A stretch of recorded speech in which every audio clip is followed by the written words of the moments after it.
अस्सलामु अलैकुम वरहमतुल्लाहि वबरकातुह।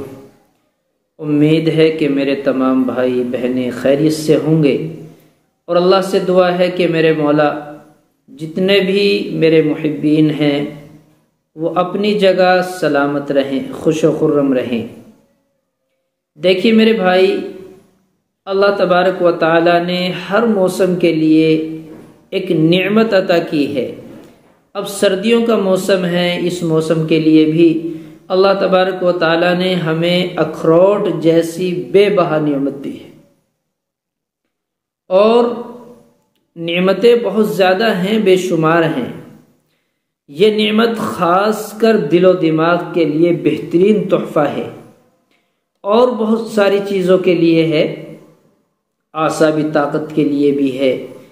इसी तरह बनने वाले कैंसर की रोकथाम के लिए भी है, इसी तरह हमारे बालों की मजबूताई के लिए भी है। इसका तेल भी इस्तेमाल होता है। वो सारी चीज़ें अपनी जगह हैं। मैं आप हजरात को एक छोटी सी बात बतलाऊं।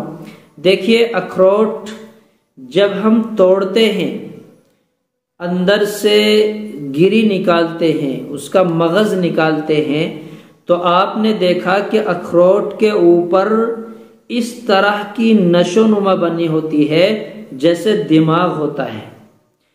बिल्कुल हूबहू हमारे दिमाग के मानिंद है अखरोट।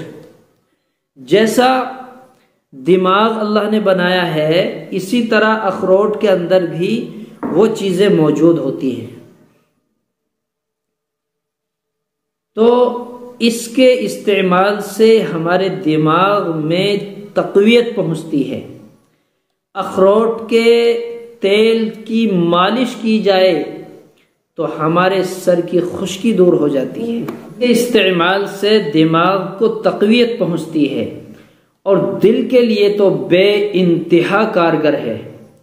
ख़ासकर जिन हजरात को दौरे की शिकायत हो या अटैक की प्रॉब्लम हो, दिल की कमज़ोरी, दिल की बीमारियां चाहे जिस तरह की हों, उन तमाम बीमारियों के लिए बड़ा कारआमद है।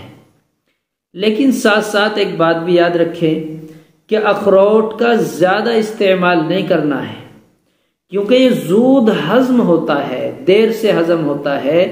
पूरे दिन में सिर्फ 7-8 दाने खाएं, 7-8 अखरोट, 5, 7, 8, इससे ज्यादा ना लें, लेकिन खाएं जरूर, खाएं जरूर। इसके अंदर अल्लाह तबारक व तआला ने बहुत ज्यादा विटामिन्स की मात्रा रखी है। इसके इस्तेमाल से बांझपन की शिकायत भी दूर हो जाती है। खासकर मर्दों को ज्यादा इस्तेमाल करना चाहिए। औरतें भी इस्तेमाल करें, लेकिन मर्द ज्यादा इस्तेमाल करें। सर्दियों का जमाना चल रहा है, इसकी कद्र करें।